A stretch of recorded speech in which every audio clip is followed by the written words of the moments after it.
Yooyyaa hordoftoota fi dhaggeeffattoota chaanaalii keenya baga gama chaanaalii keenya kabajaan dhuftan isiniin jenna.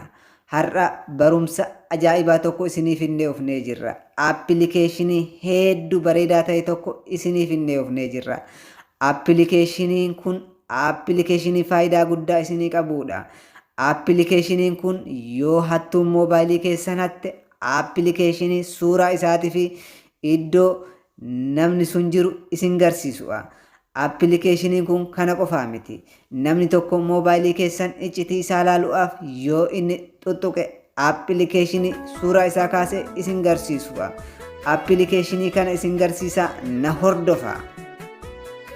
Aappilikeeshinii kana pileestooreejii keessaa ni buufattan. An buufadhee waan jiruuf haala kanaan naa fide jechuudha.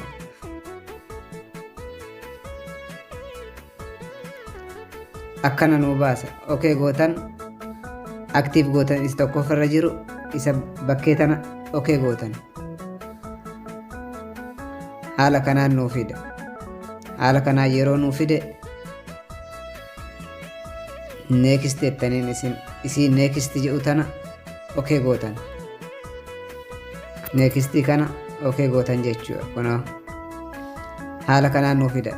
Isin okay gootan baksan tokko irra gootan isin tokko yeroo tokko gootan attempt ka jedhu kana next jettanii itti deebistanii lokeeshinii kana ni bantu. Lokeeshinii kana ni bantu jechuudha. Amma lokeeshinii banaa lokeeshinii kana isinillee moobaayilii keessanitti irratti ni banattan.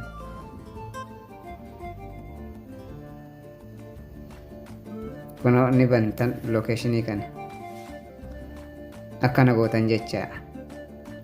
Halloo okay gootan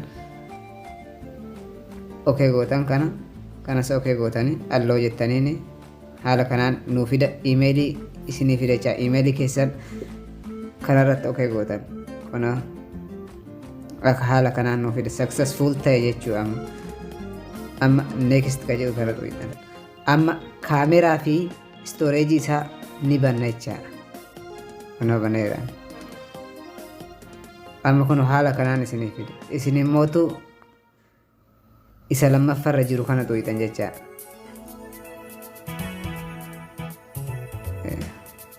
Kunoo gadaanu kana haala kanaan yoo isinii fide okay gootan akkatti haala kanaan isinii fidee jira. Amma tolee jira jechaadha.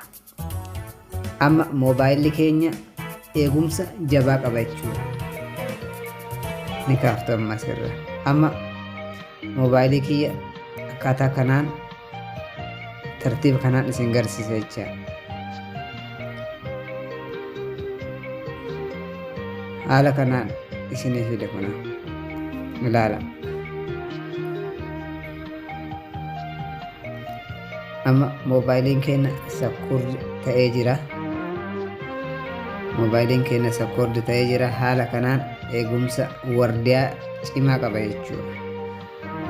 Amma suura fi akkaataa cufee jira. Amma cufee jira. Moobaayiliin kiyya cufaa jira. Yeroo namni tokko banuuf yaale akkaataa suura itti kaasu isin garsiisa. Amma moobaayilii kiyya cufaa jira. Fakkeenyaaf cufaa jira. Namni tokko dhufee hattuu yookiin hattee yoo moobaayilii kiyya banuuf yaalte akkaataa inni suura itti kaasu isin garsiisa. Na hordofaa ammallee cufaa jira moobaayiliin kiyya.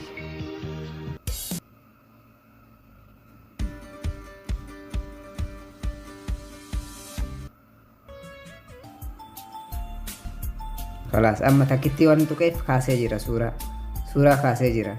Suuraa lama kaase. Amma yeroo lama yoo an tuqe suuraa lama kaase. Amma ni bana moobaayilii kiyya. Amma iimeelii keenya keessa yeroo laallu suuraa namicha moobaayilii keenya fudhatee yookiin immoo nama moobaayilii keenya tuttuqe san kaasee jira jechuudha. Kunoo fideera. Gartanii jirtuumi. Kunoo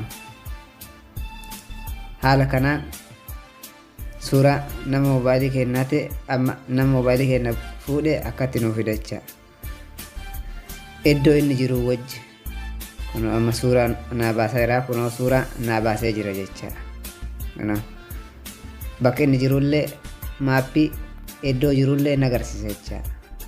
Hordoftoota keenya waan dhageeffattaniif hedduu galatoomaa. Haala kanaan nuuf fideera. Galatoomaa.